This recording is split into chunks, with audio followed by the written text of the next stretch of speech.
keessa miti waaqa koo Addaam jaalalli kee ani shola birraan si jaaladha na beeka yaadni kee keessa miti waaqa koo Addaam jaalalli kee ani shola birraan si jaaladha na beeka yaadni kee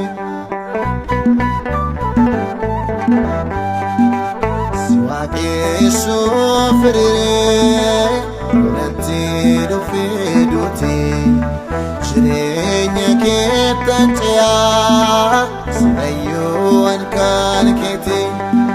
saphaan adda kooree yandoo na leenjisee